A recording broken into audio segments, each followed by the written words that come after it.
we have Dr. Maria Eichlseder. She's an assistant professor of cryptography at Graz University of Technology, and her research interests include the design and cryptanalysis of symmetric cryptographic algorithms, such as hash functions and authenticated encryption algorithms and their underlying primitives. She co-designed ASCON, a lightweight authenticated cipher that was selected by NIST as the new standard for lightweight cryptography in 2023. And she has received several awards for her work, including the Hedy Lamarr Award in 2023. So Dr. Eichlseder, please take it away.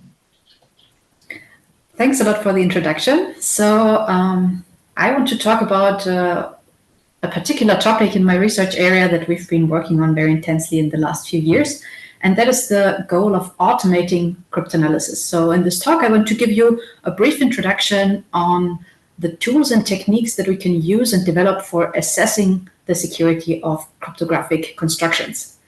Now, of course, so before I can get to automating cryptanalysis, I'm going to have to give a bit of an introduction to cryptography in general and to the area of cryptanalysis. So generally, when we talk about cryptography, we're usually considering a setting where two parties, Alice and Bob, want to talk to each other, but they only have an insecure channel available, which is threatened by an adversary, who may do things like manipulate the transmitted messages or try to read some confidential information in that. So for this purpose, cryptographers have developed a lot of different algorithms, the most famous ones being probably encryption algorithms, which transform a message into some cryptogram or ciphertext using some secret key that can now be transmitted over the channel without threatening the confidentiality and authenticity, which means even if the attacker does read this ciphertext or tries to manipulate it, it won't cause any damage because Bob will detect it, and anything that the attacker reads in the ciphertext won't give them any useful information. Now, in practice, we have much more in a cryptographic system than just a simple encryption scheme. Actually, we have a bunch of different algorithms that all work together to achieve this security goal. Like, for example, we have signatures, which Alice and Bob can use to make sure that they're actually talking to the right person. We have key exchange schemes in asymmetric cryptography, which helps them actually agree on a shared secret key. And finally, we have the actual encryption. So if we look at any implementation of a system using these algorithms, we can see that it actually consists of a lot of different layers. And I want to focus on a particular one. So on the top layer, on the bird's eye view, so to say, we have cryptographic protocols. So for example, you probably know the TLS protocol, which is used to protect and encrypt all the internet traffic we are using and sending around. Inside, so the protocol is essentially a sequence of instructions, what Alice and Bob should do in order to do this whole process of exchanging data securely. Inside of such a protocol, we have different cryptographic schemes. So this includes, for example, hash functions like SHA-3 or authenticated encryption schemes like AES-GCM. So these are more closely or better seen as like functions which take some inputs, they produce some outputs which protect certain security properties. For example, they encrypt something so that looking at the ciphertext doesn't give you any information. And these are the objects that we usually talk about when we talk about cryptography. But if we design such systems, we actually have a layer below that. And those are the so-called cryptographic primitives. One of the most well-known one of these is the Advanced Encryption Standard, or AES, which we will also meet again as our example, as our demo example later in this talk.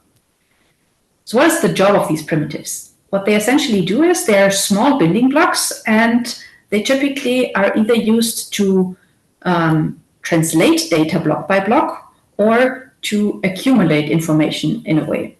So they are really the foundation of the security, and the schemes build on top of them, and the protocol builds on top of the schemes.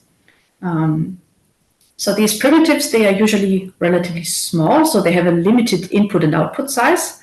But this is where the security level of the primitive really comes from. And this is why I also want to focus on these primitives in most of my talk. Of course, tools and automated cryptanalysis can also be useful on the higher levels, but I want to focus on this lowest one because this is where we are actually building security from scratch. What do I mean by that? The cryptographic security actually has two important factors to it, and most of the time people are only aware of one of the two. So the two parts I'm talking about is on the one hand the primitive, which I want to focus on, and on top of that we have some recipes for using the primitives, such as modes of operation or protocols. And you can think of these as like the raw ingredients of your system, those would be the primitives, and a recipe of how to use them. This would be, for example, a mode of operation. And the nice thing about modes of operation is that they can adopt their security or build their security on top of the security of primitives. So we can do reduction proofs, which say if the primitive is secure, then the resulting hash function or protocol and so on is secure. So here we can do security proofs. This is great. We have some sort of assurance. The downside is that on the primitive side, we can't really do that. So we don't have a security proof that tells us that the primitive is actually secure. The only thing we do have is cryptanalysis. So trying to attack the primitive and finding weaknesses in it. And of course, for the whole thing to be secure, both the primitive and the mode need to keep up their part and be secure on their own. So we have this distinction of provable security on the one side, but the proof doesn't reach all the way to the bottom. At some point, we are going into a terrain where we can't solidly prove things. We can only analyze it. And this is true both in symmetric cryptography, which I want to talk about, but also in asymmetric cryptography, where the primitives would be typically based on some well-known hard mathematical problems. For example, we can build cryptographic primitives based on the factoring problem or the discrete log problem or so, but we don't really have a proof that these problems themselves are actually hard. We just assume so because we've been attacking them for decades. In symmetric cryptography, we are not relying on such well-established mathematical problems, but we are trying to sort of build our own problems. And of course, to get enough confidence that this actually works out and actually satisfies what we are expecting from it, we need to put in a lot of effort. And how do we typically do this? So how does the community typically agree that a primitive has reached a certain amount of maturity and trust? The most well-established method for this is to run cryptographic competitions. So this is an area I'm particularly enthusiastic about because on the one hand, they play a really large role in getting a sort of community consensus on what primitives we trust.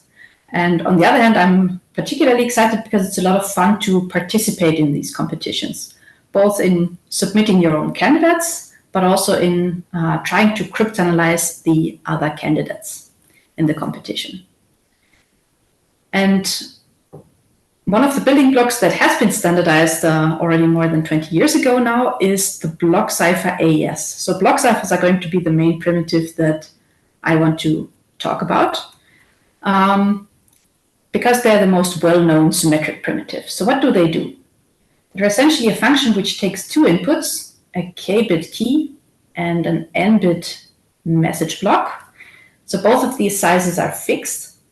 And it translates this message block into an encrypted ciphertext blocks. There is also a matching decryption function which can take the ciphertext again and the key and return back the original plain text. So this function is usually seen as a family of permutations or bijective functions. So we have a lot of different possibilities for the value that the key can take, and each value of the key selects one bijective function. Because of course we don't only want to encrypt, we also want to decrypt again. So we also sometimes represent it just like this, just saying a particular instance of the block cipher for a particular key is a function that maps an n-bit block to an n-bit block. And what does it mean now for such a block cipher to secure? What are the properties we actually expect from it? I would say there are two main things that we want. The one thing is the intuitive one, that given the ciphertext, we shouldn't be able to learn any information about the plain text block. This is the main thing that we want in the end from the actual scheme. This actually holds in both directions. So if we would have some information about the plain text, we also should have difficulty in predicting what the ciphertext would look like. But there is a second property that is usually more interesting as a cryptanalyst, because if I just am able to derive a bit of information from a particular ciphertext, I only have a sort of local attack. But the really interesting attacks are global attacks, where I can, by running my attack, learn some information that completely breaks the scheme. And this information would be the knowledge of the secret key that is used for the block cipher. And so this key recovery security is what's usually the most interesting target. So what we mean by this is an attacker must be unable to recover the key efficiently, even if they have access to a lot of given plaintext ciphertext input-output pairs. Even, for example, if they have a so-called oracle access to this box. So assuming there is a box which has the key inside and executes the encryption or decryption function, even if we can feed it some inputs and then see the corresponding outputs, we should still not be able to derive what was the key that generated this data. So this is the core thing we want to achieve. Now, how can we do this? How do we build this box that makes this possible? There have been a number of different proposals, but I would say that most of them follow essentially the same design paradigm, the so-called key alternating construction. So this key alternating construction is essentially a way to make such a block cipher efficiently implementable, because we have two conflicting goals here. We want a function which has very complex description properties, because we want to make it difficult to recover the key. But at the same time, of course, we want to actually use this cipher in practice, so it should be efficiently implementable. And there are essentially two ingredients for this. The most important concept is the concept of a product cipher or multi-round cipher. So what we are doing is we are designing a round function, which is a simple function that is easy to evaluate and that by itself doesn't provide any meaningful level of security. But we are going to iterate it multiple times. And by this, we want to increase the security. So we want that the result is more secure than, let's say, the sum of its components. And of course, these round functions should also depend on the key in some way. So what we usually add is a so-called key schedule, which takes the input key and expands it into a list of round keys, where each round key influences one of these round function calls. Okay, there is still one remaining problem, namely, how do we build this keyed function in an easily exchangeable way, and also in a secure way? And over time, it has become clear that the best way is actually to make the round function itself unkeyed, so just a publicly specified function, but we're going to add the round keys using an XOR instruction in between any two rounds. So this way, we essentially have no, let's say, key-dependent circuitry. The entire circuit of the cipher can be publicly specified, but the key is just going to be a value, a variable that is going to be XORed in a few places. That leaves the remaining challenge: how do we build such a round function? Again, here there are several different design paradigms. I've picked out one of the most popular ones because it's also going to be the easiest one for us to study using automated tools. And this is the so-called SPN construction. So SPN are short for substitution and permutation. So we want to build a network of two types of functions because we want to achieve two goals in our round function. These were already phrased by Claude Shannon a long, long time ago, namely that what we want to achieve is that each input and key bit should in the end influence each output bit in some complicated way. We also use the terms diffusion and confusion for this. Any input bit, so the effect of any input bit or key bit, should be diffused to as many bits as possible. But at the same time, this connection or this type of influence should be complicated, or in other words, highly nonlinear, which we also call confusion for the attacker. And in order to achieve these two goals, we have two ingredients in our function in addition to the key XOR in each round. The first of them are the substitution blocks. So what we do here is we just build we build a strong function, but it's relatively small to still make it efficiently implementable. So this could, for example, be a small nonlinear function, for example, mapping 1 byte to a byte in some nonlinear way, which can be implemented, for example, as a lookup table or as a small nonlinear circuit. And since it's so small, we have to apply it multiple times in parallel to the input state that we have in our round.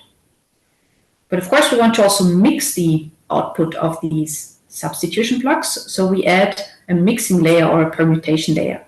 This can be either something like a bit permutation, I'm going to show an example a bit later, or it can be some linear function, meaning it consists of branches and XORs essentially. So this is the basic construction, and of course as a designer we have still many choices to make. How do we choose this S box, this substitution box, so this green box here? Which properties should it satisfy? Do we give it stronger properties at the cost of higher implementation complexity? Or do we give it slightly weaker properties but make it much more lightweight and efficient to implement? In that case, we probably have to use more rounds in order to achieve a reasonable security level. I'm going to quantify a bit more what I mean by a reasonable security level in the next part. All right, but this is the basic construction I want to talk about in the rest of the talk. Are there already any questions from the audience at this point? Is there anything I should re-explain before I jump into the cryptanalysis part? Yes, are there any questions? No, I think we're good then.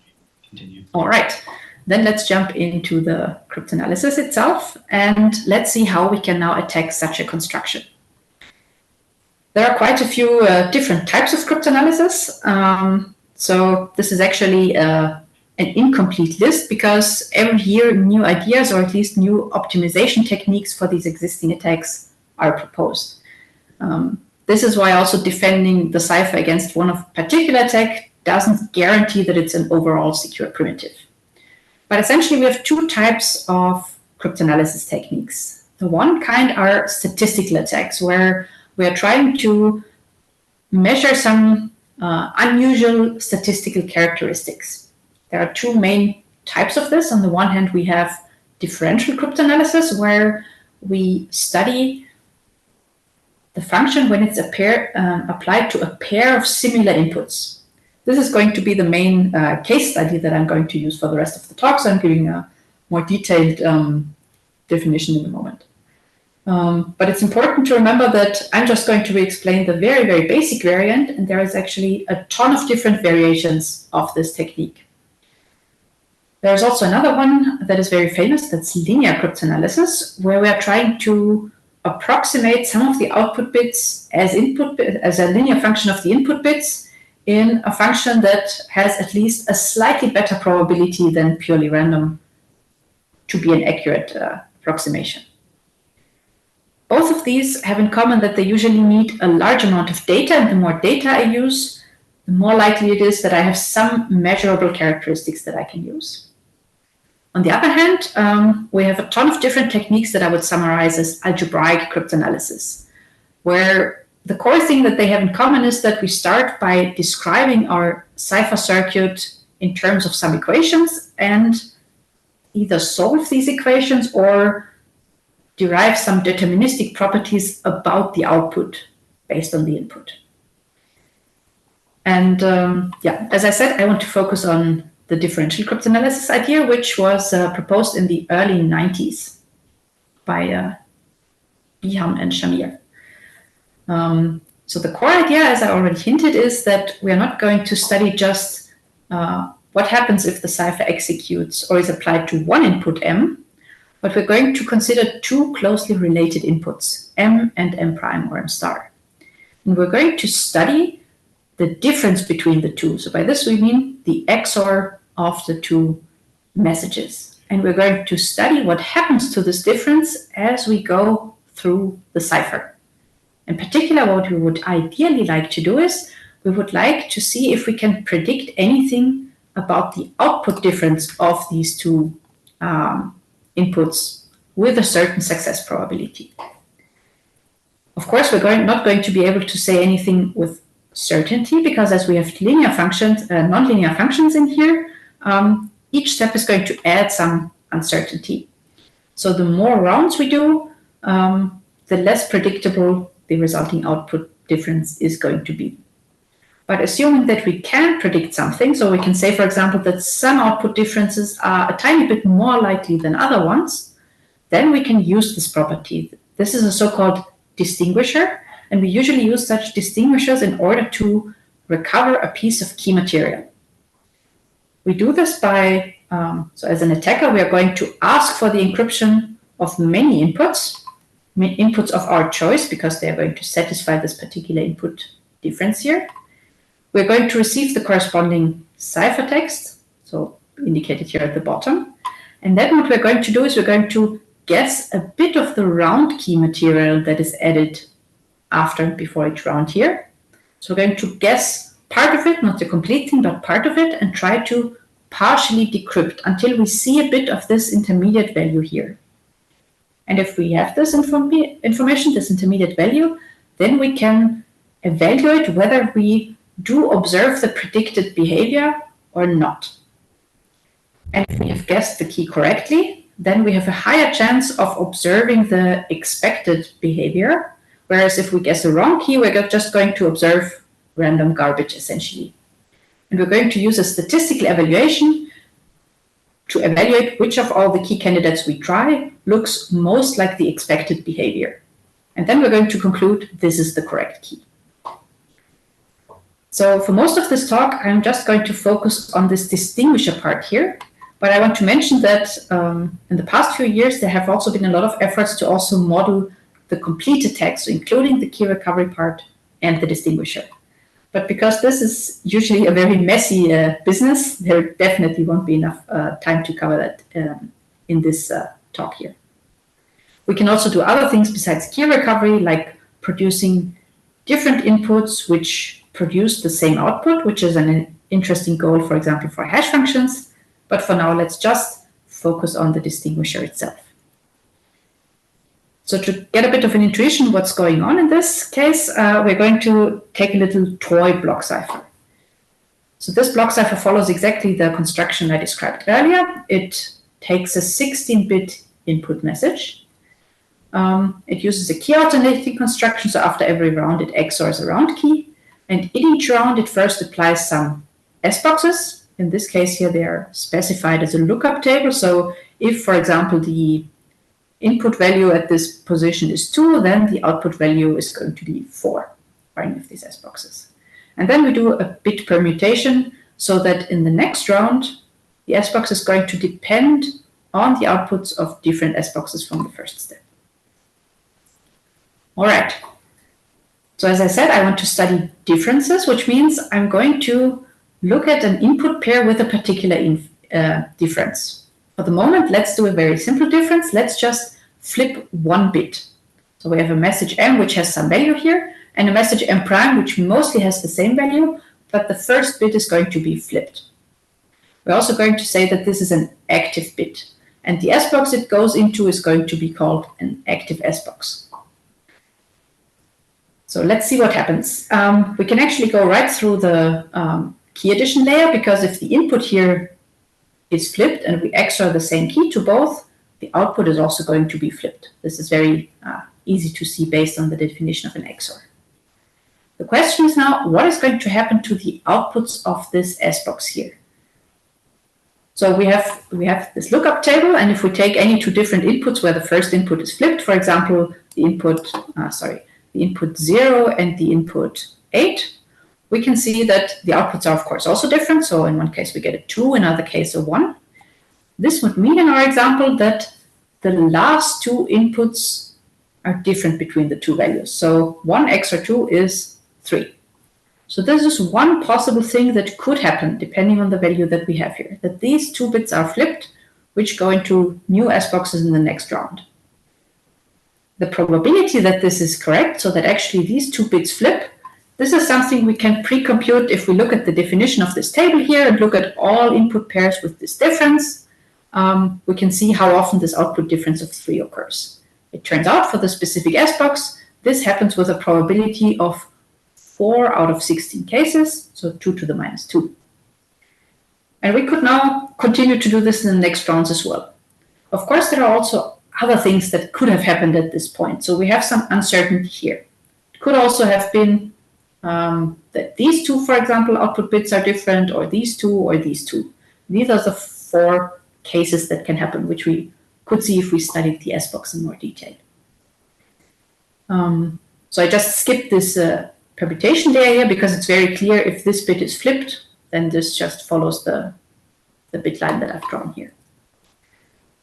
Okay, so we could repeat this and we could predict different possible paths of the difference through this S box.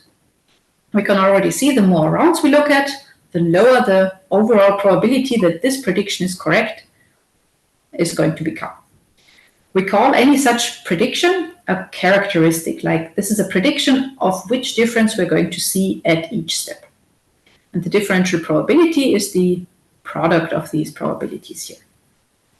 Now we can see this cipher is a bit boring because there are very simple kinds of characteristics. For example, in this characteristic I drew here, we have exactly one S box active in every round.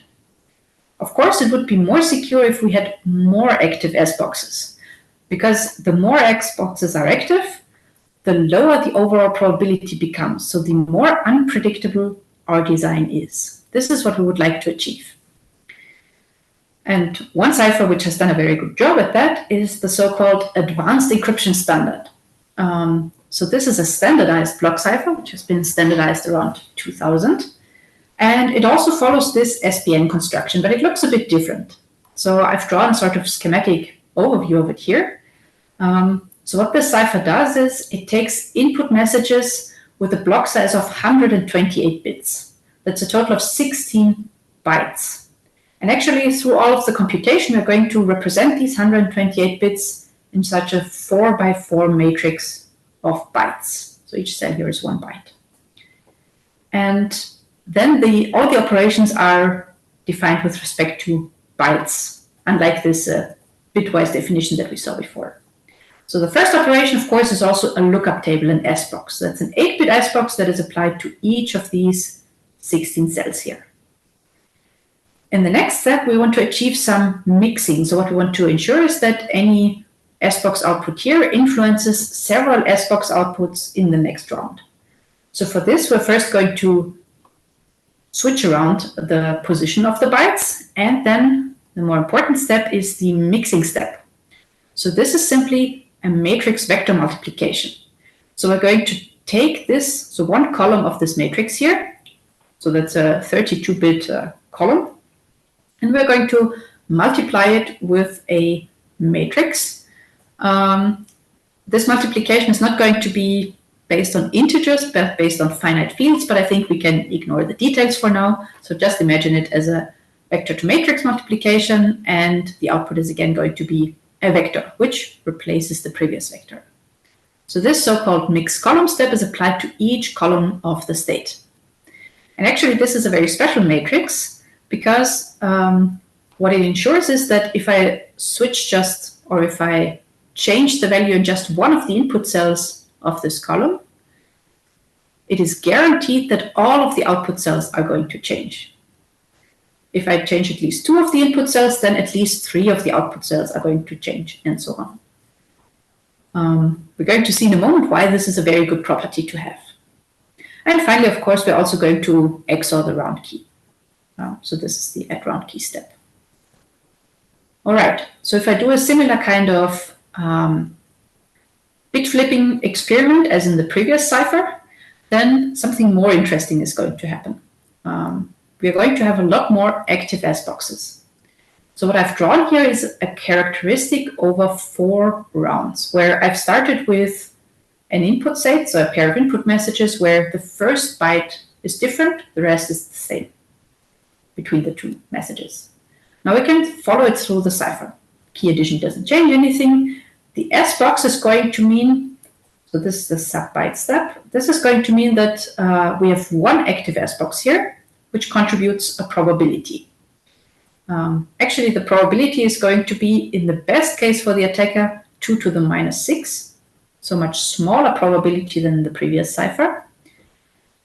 And so this is, if we make any particular prediction about the output difference of this step here, it's going to be correct only with a probability of 2 to the minus 6. We can go on, shifting doesn't do anything. And now the mixed columns. Based on this guarantee, this so-called branch number that this mixed column step has, we can now be sure that this input has a difference. The entire output column is going to be active or have differences in them. Which means in the next sub-byte step, we're already going to have a guaranteed number of 4 active S-boxes. And this goes on because now the effect of the shifting becomes clear. This active column is now distributed to 4 different columns, which means after one more step, the entire state is guaranteed to be active, meaning a ton of active S-boxes in this step and a very low probability. Of course, in the next mixed column step, it's also possible that we are lucky and that afterwards fewer S-boxes are active. I don't want to go into the details here, but what we can actually guarantee is that this kind of characteristic I've drawn here is an optimal characteristic for the AES.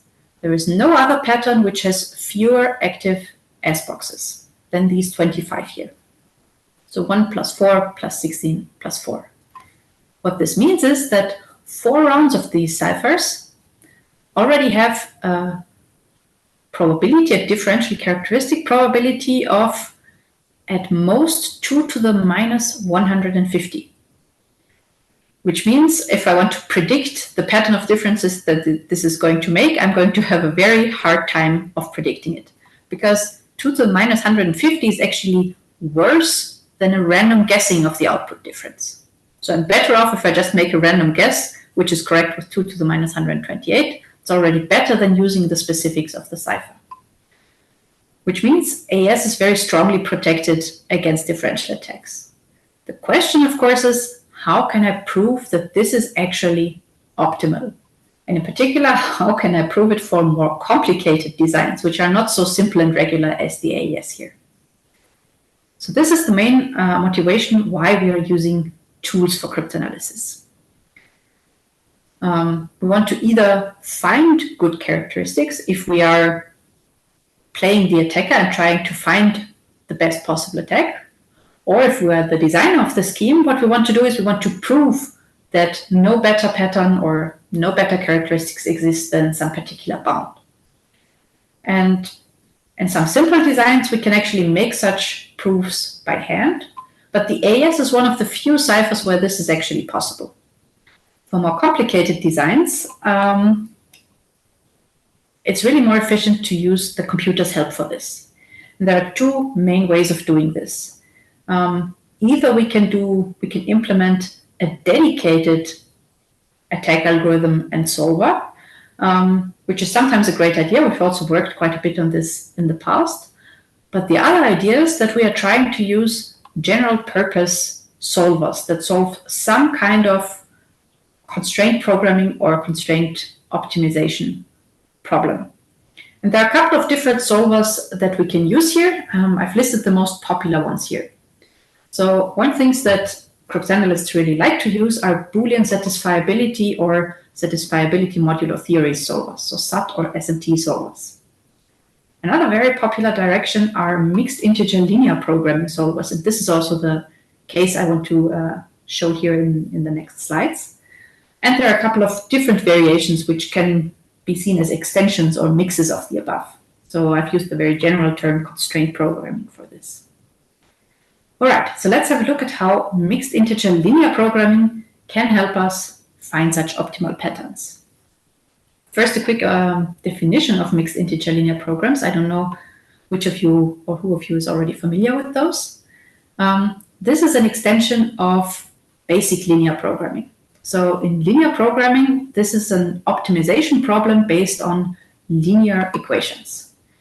So in such a problem, what we have is we have real valued decision variables. whose value we want to optimize. And what optimization means is we have some objective function, like a minimization or maximization function, that is also linear. So we have the goal of minimizing or maximizing some weighted sum of these decision variables. But we also have some constraints. These are, of course, also linear. So we have a lot of linear combinations, so weighted linear combinations of these decision variables, which should satisfy some inequalities. So we can also summarize this as in a matrix vector multiplication that is bounded by some vector b. So this is essentially the kind of problem we want to solve. We want to maximize this linear function under the constraint that these linear conditions are satisfied, and usually we consider non-zero decision variables. All right, so this is the basic linear programming scenario. But what we are going to use, of course, real valued variables do not sound very useful for cryptanalysis. So what we are instead going to do is we're going to use mixed integer linear programming, which allows some of the decision variables to be constrained to integer values, which means we can have some real valued and some integer valued variables. In fact, for cryptanalysis, most of the time we just want the integer valued ones.